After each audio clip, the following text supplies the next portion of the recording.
로마서 11장 14절부터 24절까지 교독을 하겠습니다.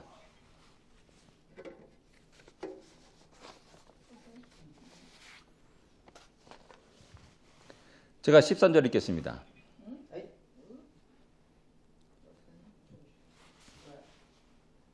13절 읽겠습니다. 내가 이방인인 너에게 말하노라. 내가 이방인이 사도인 만큼 내 직분을 영광스럽게 여기노니. 14절 읽으세요.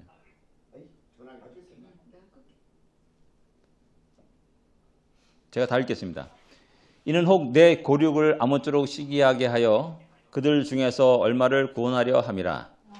그들을 버리는 것이 세상의 허목이 되거든 그 받아들이는 것이 죽은 자 가운데서 살아나는 것이 아니면 무엇이리요. 제사는 처음 익은 곡식가루가 거룩한 주 떡덩이도 그러하고 뿌리가 거룩한 주 가지도 그러하니라. 또한 가지 얼마가 꺾였는데 돌감나무인 내가 그들 중에 접붙임을 되어 창감나무 뿌리의 진액을 함께 받는 자가 되었은즉 그 가지들을 향하여 자랑하지 말라. 자랑할지라도 내가 뿌리를 보존하는 것이 아니요 뿌리가 너를 보존하는 것이니라. 그러면 내 말이 가지들이 꺾인 것은 나로 접붙임을 받게 하려 함이라 하리니 옳도다. 그들은 믿지 아니함으로 꺾이고 너는 믿음으로 섰느니라. 높은 마음을 품지 말고 도리어 두려워하라. 하나님이 원 가지들도 아끼지 아니하였은즉 너도 아끼지 아니하시리라. 그러므로 하나님이 인자하심과 준엄하심을 보라. 넘어지는 자들에게는 준엄하심이 있으니 너희가 만일 하나님의 인자하심에 머물러 있으면 그 인자가 너희에게 있으리라. 그렇지 않으면 너도 씻기는 바가 되리라. 그들도 믿지 아니하는데 머무르지 아니하면 접붙임을 받으리니 이는 그들 접붙일 능력이 하나님께 있음이라.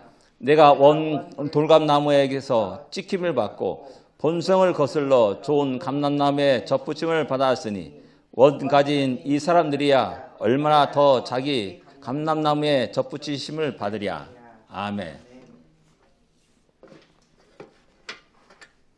이 녹음이 되는지 또 되는 것 같아요. 예. 돌감나무에 임한 하나님의 은혜의 제목입니다. 먼저 우리는 이 말씀을 생각하기 전에 약간 좀 서론적으로 우리의 직분을 영광스럽게 여기고 있는가라는 질문을 우리 스스로에게 해볼 필요가 있습니다. 13절에서 사도 바울은 이방인 너에게 말하노라 라고 말씀합니다.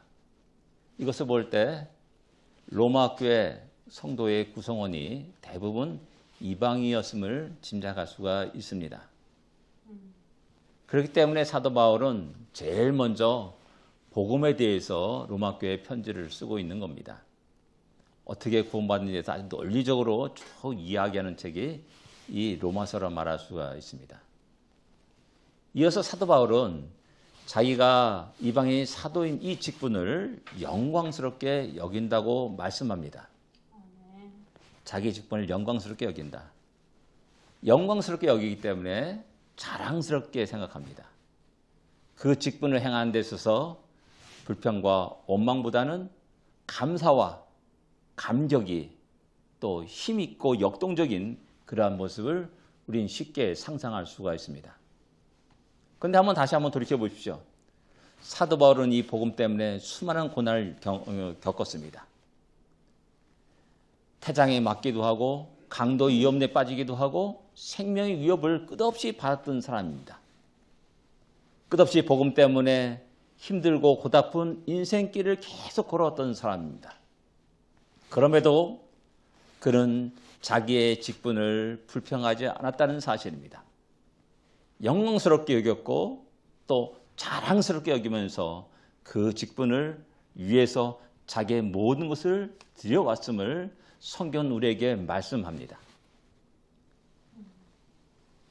우리는 과연 우리의 직분을 그렇게 자랑스럽게 여기고 우리의 직분을 영광스럽게 여기느냐라는 것입니다. 하나님 우리에게 성도라는 직분을 주셨습니다. 성도. 세인트입니다. 세인트. 너무나 영광스러운 이름입니다. 하나님 또 우리에게 양자 되었다라고 말씀합니다. 우리 하나님이 자녀가 되었다라고 말씀합니다. 이런 직분, 이런 신분에 대해서 우리는 얼마나 영광스럽게 생각하고 자랑하며 살아가고 있냐라는 겁니다. 그러나 우리는 현실에 너무나 찌들어가지고 기쁨과 즐거움과 감사보다는 불평과 원망을 쏟아물 때가 많이 있고 늘 얼굴에 수심이 가득한 모습으로 걱정스러운 모습으로 살아갈 때가 많이 있음을 보게 됩니다. 이런 우리를 보면서 세상 사람들이 어떻게 생각하냐라는 것입니다. 우리는 우리의 구원을 과연 영광스럽게 여기고 있느냐라는 것입니다. 우리 모두에게는 각각 다 하나님이 귀한 직분이 있습니다. 오늘은 어머니 날입니다. 어머니라는 그 직분이 얼마나 고귀한지, 얼마나 영광스러운지를 우리는 한번 생각해 보아야 됩니다. 우리 모두에겐 또한 부모라는 그 직분을 우리에게 하나님이 주셨습니다. 직장 생활하면서 또한 비즈니스 사업을 하면서 여러 가지 우리에게 직분 주어진 것들이 많이 있습니다. 그런 직분들을 우리는 얼마나 영광스럽게 여기고 있냐라는 겁니다. 내가 취한 직분이 아니라 하나님 우리에게 주신 직분이라는 그 사실 앞에서 우리는 그 직분들을 모두에 대해서 감사와 감격이 또한 영광이 또한 자랑스러움이 있어야 된다는 사실입니다. 그런 의미에서 우리의 하루하루 모든 삶은 의미가 있는 삶이 됩니다. 영광스러운 일로 가득한 우리들의 모든 일들은 하나님의 거룩한 일들을 이뤄가는 그러한 귀한 일들임을 갖다가 우리는 기억해야 됩니다.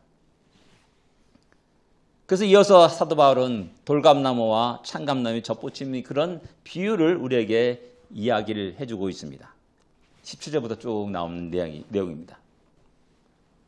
이 비유는 참으로 우리에게 우리를 혼란스럽게 합니다. 정상적이란다면은 창감나무 가지를 갖다가 돌감나무의 줄기에 접붙이는 것이 정상입니다. 그래야지 거기서 창감나무 열매를 많이 수확할 수 있게 되는 것이죠. 근데 오늘의 비유는 정반대로 돌감나무의 가지를 창감나무의 줄기에 접붙이는 것을 이야기하고 있다는 사실입니다. 조금이라도 이제 과수원을 했거나 조금이라도 상식 있는 사람이라면은 이건 너무나 정반대다. 어찌 이런 일이 있었을까? 비과학적이고 비현실적인 이야기다. 라고 말을 할 겁니다. 그래서 이런 것들을 믿는 기독교인들은 참 무식한 사람이다. 라고 이렇게 말하는 사람도 있고 비난하기도 합니다. 그런데 오늘 본문의 말씀을 자세히 살펴보게 되면은 열매에 관계된 그런 관점이 아니라는 사실입니다. 사도 바울이 말하고자 하는 것은 열매에 대해 말하지 않고 누구의 진액을 마시고 먹고 그 다음에 생명을 유지하고 있는가를 갖다가 말씀하고 있는 것입니다. 즉 뭐냐면 돌감람나무가 창감람나무의 접붙임을 받아서 창감람나무의 진액을 먹고 생명을 유지한다라고 말씀하고 있는 것이죠. 여기서 제목 말씀처럼 돌감람나무에 임한 하나님의 은혜. 저는 크고 놀란 은혜라 이렇게 했는데 너무나 제목이 길어가지고 그냥 하나님의 은혜라고 이렇게 짧게 적은 겁니다. 돌감나무에 임한 하나님의 은혜를 알려면은 그 당시 돌감나무가 처한 현실이 어떠한가를 바로 알 필요가 있다는 사실입니다. 우리가 잘 알다시피 열매의 관점에서 생각하면은 돌감람나무는 가치가 많지가 않습니다. 그래서 쉽게 그 가지를 잘라가지고 내버립니다. 그러니까 돌감나무 입장에서는 잘려져 가지고 버려지고 말려져 가는, 그리고 죽을 수밖에 없는 그러한 존재임을 우리는 알 수가 있습니다. 죽을 수밖에 없는 존재, 그것이 바로 돌감람나무가 처한 현실입니다. 근데 이러한 모습은 성경에서 우리가 많이 찾아볼 수가 있습니다. 성경을 읽다 보면은 하나님은 이스라엘 백성을 지극히 사랑하시는 것을 많이 보게 됩니다. 그 이스라엘 백성들을 사랑하시기 때문에 이스라엘 백성을 대신하여서 다른 민족이나 동물들이 죽어야만 되는 그런 상황을 성경은 우리에게 말씀합니다. 대표적인 게 출애굽 사건이죠. 이스라엘 백성들을 구원하시기 위해서 하나님은 애굽의 모든 장자들을 죽였다는 사실입니다. 이스라엘 민족을 위해서 가나안 땅에 오랫동안 살고 있었던 7 족속들을 몰아내고 죽여야만 했습니다. 또 하나님은 이스라엘 백성들에게, 모세에게, 또한 사울에게 아말렉 족속을 진멸하라라고 말씀합니다. 그들 불쌍히 여기지도 말라라고 말씀합니다. 이런 말씀을 대할 때마다 하나님은 이스라엘 백성을 참 지극히 편애하신다라는 생각이 듭니다. 지나치게 이스라엘 백성들 중심으로 그 역사를 이끌어가고 오셨다는 사실을 알게 됩니다. 아수르 제국과 바벨론 제국과 페르시아 제국과 로마 제국 역시 마찬가지로 하나님을 위한, 이스라엘 백성들을 위한 도구였다는 사실을 성경은 말씀합니다. 이런 말씀을 들을 때마다, 읽을 때마다 솔직히 마음이 편치 않습니다. 아니, 대부분 이방인들이 그러한 마음을 가질 것입니다. 불격파는 하나님이시다라고 생각되기도 할 겁니다. 하나님은 진정 이스라엘 백성들만 사랑하시는구나라는 그런 생각도 듭니다. 그들을 통해서 그들을 위해서 얼마나 많은 이방인들이 죽임을 당해야 됐냐. 그들을 위해서 얼마나 많은 돌감람나무가 잘려져 가지고 말라가면서 죽어져 가야 되는가라는 겁니다. 찬 감람나무가 접붙이기 위해 죽어야만 했던 돌감나무의 잘려진 모습이 우리 눈앞에 보이고 있지 않습니까? 이런 모든 모습들이 바로 예전에 우리들의 모습이었다는 사실을 기억해야 됩니다. 이것이 바로 구약의 역사였습니다. 멸망할 수밖에 없고 죽을 수밖에 없고 짐승 같은 모습으로 오직 이 땅의 삶만을 살아가다가 사라지는 그러한 모습이 바로 우리들이었다는 사실을 성경은 우리에게 말씀하고 있는 겁니다. 그런데 이 죽을 수밖에 없었던 돌감람과 찬감람나무에 접붙여서 살아나게 됐다는 사실입니다. 찬감람나무에 붙여서 계속 생명활동을 하고 열매도 맺을 수 있게 되었다는 사실입니다. 앞에 부분은 죽임을 당하는 이방인의 역사를 기록하고 있지만, 그러나 또한 구약 성경은 그 가운데 구원을 받은 이방인의 역사도 기록하고 있음을 우리는 알 수가 있습니다. 출애굽할 때 이스라엘 백성들과 함께 출애굽한 사람들이 이스라엘 백성뿐만 아니라 함께 많은 이방인들이 함께 나왔다는 사실을 성경은 우리에게 증거합니다. 여리고를 점령할 때 또 라합과 그 집에 함께 있었던 사람들이 다 구원을 받았음을 성경은 우리에게 증거합니다. 모압 여인 룻이 베들레헴에 와가지고 보아스와 만나서 결혼하고 자녀를 낳고 그 자녀 후손이 다윗왕이라는 사실을 우리는 너무나 잘 알고 있습니다. 모압 여인은 이스라엘 총에 영원히 들어오지 못한다라고 율법에 명시되었습니다. 그럼에도 불구하고 모압 여인인 룻이 예수님의 족보에 그 이름이 올라가는 그 큰 영광을 얻게 된 겁니다. 라합의 신분이 어떻습니까? 성경은 기생 라합이라고 말합니다. 아주 천하디 천한 그러한 존재입니다. 그럼에도 불구하고 성경은 그 이름을 성경에 기록하고 있습니다. 그 이름을 예수님의 족보에 기록하고 있습니다. 그 이름을 거룩한 다윗 왕의 족보에 기록하고 있다는 사실입니다. 기브온 백성들은 여호수아와 이스라엘 백성들의 항복함으로 말미암아 하나님의 성전에서 물을 길고 나무를 패는 그런 일을 하면서 살게 되었습니다.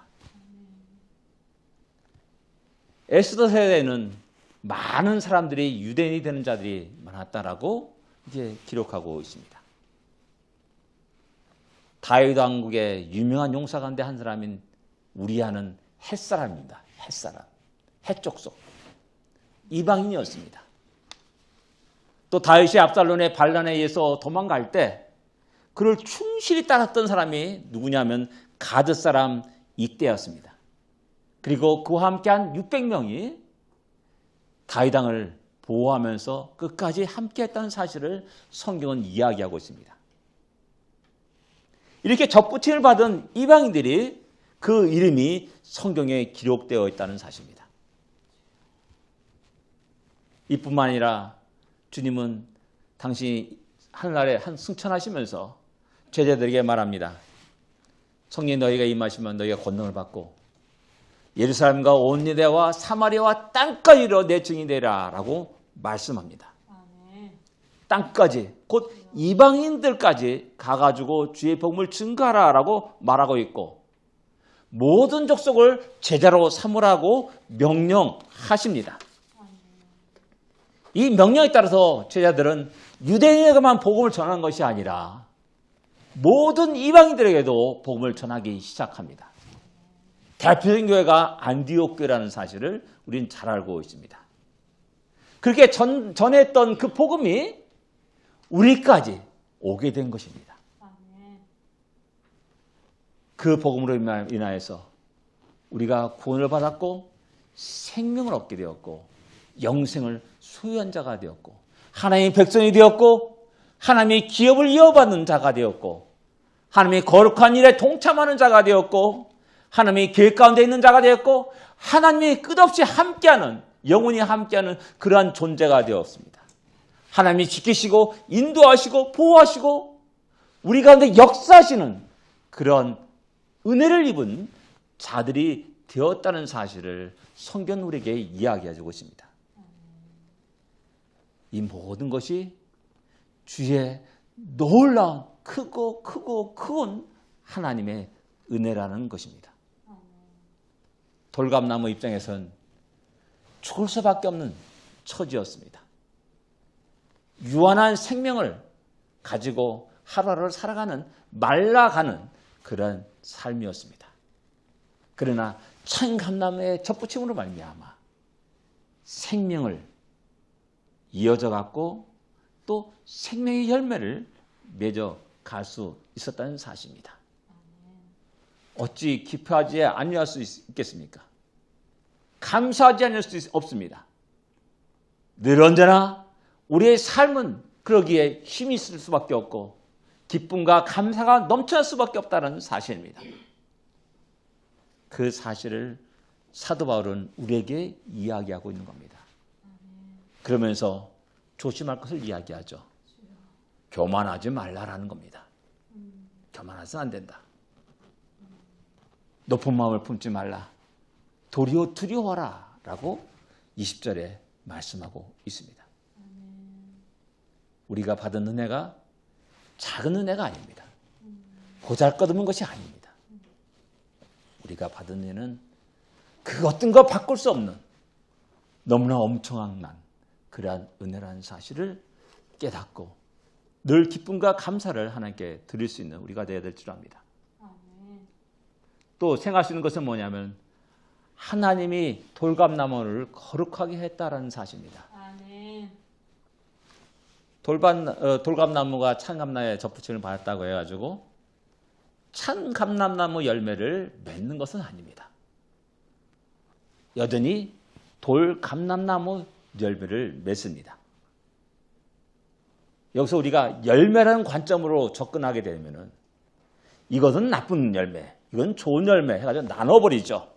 그 나쁜 열매 당장 잘라버려. 아무 소용이 없어. 라는 이런 우리의 판단과 또한 그 행동이 옮겨지게 됩니다. 우리가 하나님이 우리를 거룩하게 했다는 그 사실은 너무나 크고 놀라운 은혜를 라는 사실을 또 알게 되는 것입니다. 우리는 모든 것을 좋은 것, 나쁜 것으로 나누는 경향이 있습니다. 모든 사람을 만날 때 저 사람은 내 편이냐 아니면 적군이냐 라는 것을 나누게 됩니다. 이것이 우리들의 본능입니다.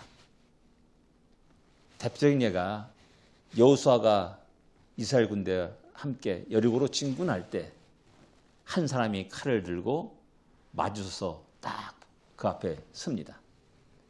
여호수아 그 사람 보고 대뜸하는 얘기가 너는 우리를 위하는 자, 우리의 적들을 위하느냐 라고 질문합니다. 곧 우리 편이냐 적군 편이냐 라는 것을 질문한 겁니다. 그 질문에 그 사람은 아니야, 노라고 대답합니다. 이어서 나는 여호와의 군대 대장으로 지금 왔느니라 라고 말하는 겁니다. 우리 관점은 내 편이냐 네 편이냐, 내 편이냐 적군 편이냐 라는 관점 속에 살아왔는데 이 사람은 아니다, 나는 여호와 하나님 편이다 라고 말씀하는 겁니다. 오직 여호와의 말씀과 명령에 따라서 움직이는 종이요 군사일 뿐이라는 사실을 이야기하는 겁니다.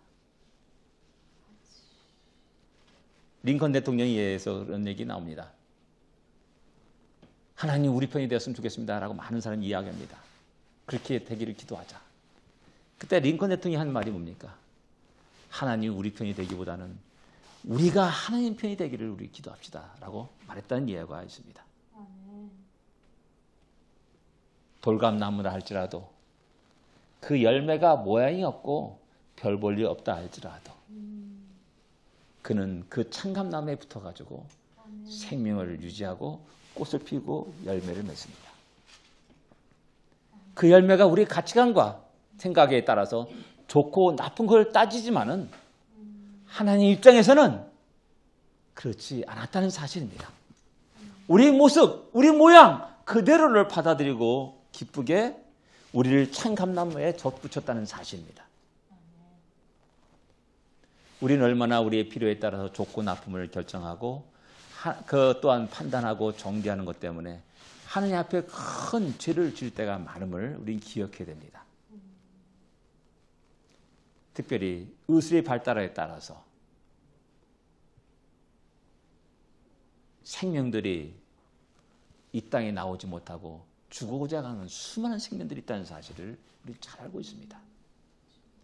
왜 죽입니까? 나를 위해서, 자신을 위해서, 자기가 편하게 살기 위해서. 자녀 한 명을 키우고 대학까지 가르치는데 수억이 들어간답니다. 그 돈으로 내가 먹고 살면 좋지. 뭐하라 그렇게 고생하면서 일하고 그에게 쏟아붓느냐라는 것이죠. 이런 좋고 나쁨에 따라서 우리는 인종을 나눴고 차별했습니다. 노예 제도를 유지시켜 왔습니다.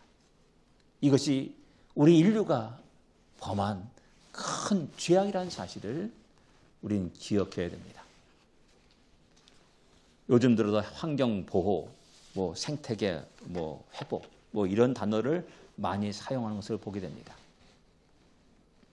과거 목 대통령이 대약진 운동하면서 곡식을 먹는 참새를 전부 다 잡아 죽이라라고 말했습니다. 너도나도 다 참새를 잡았습니다. 그 결과 병충해로 인해서 수확량이 줄었고 수천만 명이 굶어 죽는 그러한 일들이 중국에서 일어났습니다. 우리가 어렸을 때 쥐잡기 운동을 했습니다. 정기적으로 쥐꼬리를 잘라가지고 학교에 갖다 줘야 됐습니다. 진짜요? 진짜 그랬어요.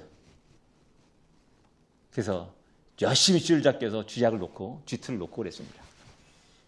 그 문제가 뭐였냐? 그 쥐약 먹고 그 죽은 쥐를 야생동물이 먹는 겁니다. 여우, 늑대, 삭 그런 동물이 먹게 되고 그 개체수가 급격히 약화되고 그 생태계가 파괴되는 그런 비극적인 역사가 우리 대한민국에도 벌었던 일이었습니다. 우리 얄팍한 지식들, 단편적인 그런 지식들이 넓고 넓은 우주를 관리하는 하나님의 계획과 뜻들을 해치는 그러한 일들이 많이 일어났다는 사실입니다. 그런 의미에서 우리는 우리의 시각을 넓힐 필요가 있습니다. 하나님이 어떻게 이 우주 만물을 다스려가는지를 볼 수 있는 눈이 필요합니다. 하나님의 지식과 하나님의 그 손길은 오묘하다는 사실을 우리는 인정해야 됩니다. 그럴 때 우리에게 큰 도움이 되고 우리의 인류가 번성할 수 있고 또 성장해 나갈 수 있다는 사실입니다. 16절에 보면 뿌리가 거룩한 즉 가지도 그러하니라라고 말씀합니다. 이 비유를 말씀하신 근본 목적이 뭐냐? 이것을 말씀하기 위한 것이라는 사실입니다. 돌감람나무를 하나님이 거룩하게 하셨다는 사실입니다. 하나님이 그렇게 인정하셨는데 우리가 뭐라고 감히 그 하나님의 판단을 거부하고 그 하나님의 판단을 물리칠 수 있겠습니까? 사도 베드로가 6시에 곧 정오에 기도하고 있을 때 하늘에서 큰 보자기가 내려옵니다. 보니까 그 안에 각종 네발간 짐승들, 기는 짐승들, 공중에 나는 것들이 가득하였습니다. 하나님은 베드로에게 잡아먹으라라고 명령을 합니다. 베드로는 내가 깨끗지 않은 것들을 먹은 적이 없습니다. 어떻게 먹을 수 있습니까? 이 부정한 것들을 어떻게 먹을 수 있습니까? 라고 항변하고 하나님의 명령을 거부합니다. 이때 하나님 베드로에게 하는 말이 뭡니까? 하나님께서 깨끗하게 하신 것을 내가 속되다 하느냐? 하나님께서 깨끗하게 하신 것을 내가 속되다 하지 말라 라고 말하는 겁니다. 이 환상을 읽고 나서 그는 기꺼이 이방인인 고넬료에게 가는 겁니다. 초청에 응하는 겁니다.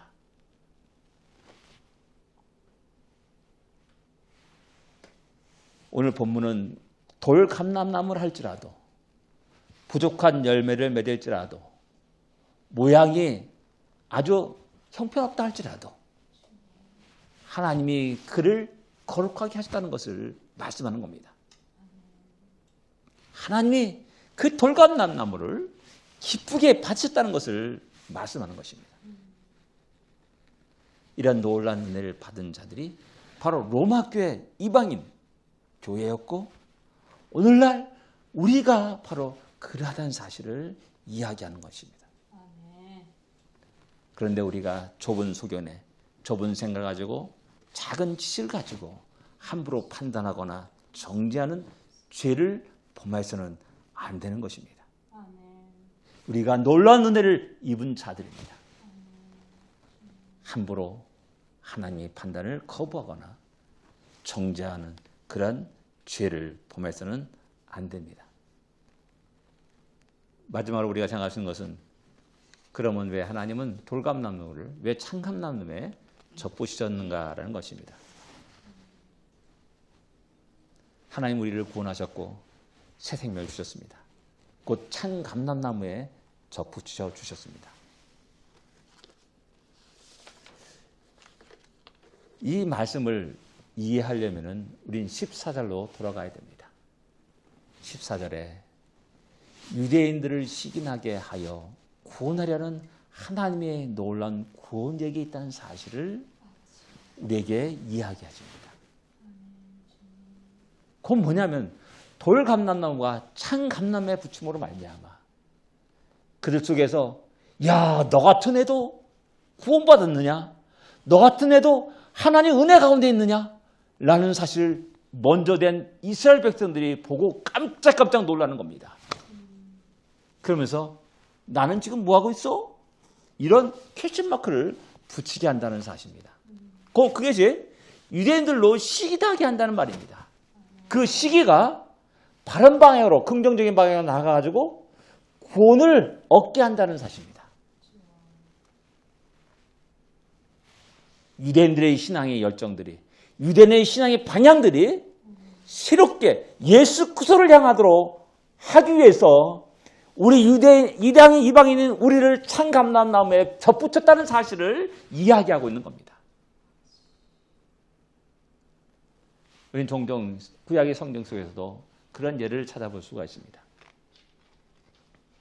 유대인들이 하나님의 사랑에 푹 젖어서 점차 영적인 게을름에 빠져 들어가고 타락할 때가 있습니다.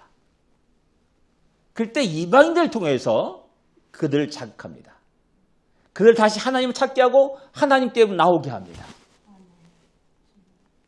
모압 여인 룻의 신앙은 베들레헴에 살아가고 있는 많은 유대인들에게 큰 도전이 되었을 것이라는 사실을 우리는 쉽게 짐작할 수가 있습니다. 야, 어떻게 이방인으로 하여금 이방인임에도 불구하고 그렇게 시어머니를 열심히 섬기는가? 그의 믿음이 얼마나 좋은가? 라는 그런 말들을 그들의 입에서 나오게 했다는 사실입니다. 해적 속 우리아의 충성, 또 가드 사람 이때의 충성은 그 당시 다윗 왕의 신하들에게 큰 도전이 되었다는 사실입니다. 야, 저들도 이렇게 열심히 다윗 왕에 충성하는데 나는 무엇이냐는 거죠. 우리는 무엇이냐? 새로 들어온 사람들이, 신앙의 열성들이 기존에 있는 이스라엘 백성들을 부끄럽게 하고 다시 그들을 정신 차리게 하고 그들의 모든 신앙생활을 회복시키는 귀한 일들이 되었다는 사실입니다. 이러한 모습은 오늘날 우리 이곳에 있는 우리 한인교회가 미국교회에 대해서 그러한 역할을 해야 된다는 사실입니다. 예전에 수많은 미국의 선교사들이 대한민국 땅을 밟았습니다. 복음을 전했습니다. 그러나 지금 우리가 그들에게 그 신앙의 도전을 줄 수 있어야 됩니다. 유럽의 불신앙의 모습에 우리 한국교회는 도전을 줄 수 있어야 됩니다. 그래야 모두가 다 삽니다. 그러니까 새로운 회개가, 새로운 부흥이 일어나게 됩니다. 다시 한번 우리의 이 땅에 우리를 먼저 구원하신 하나님의 귀하고 귀한 목적을 우리는 다시 되새겨야 됩니다. 다시 우대의 열심을 다시 냅시다. 하나님을 향한 그 놀라운 은혜를 마음껏 찬양하며 힘있게 복음을 전가하는 우리가 되어야 됩니다. 그럴 때 우리 주의 사람들이 살아납니다. 미국 교회가 살아나고 세계 하나님의 교회가 다시 회복하게 되는 것입니다. 기도하겠습니다.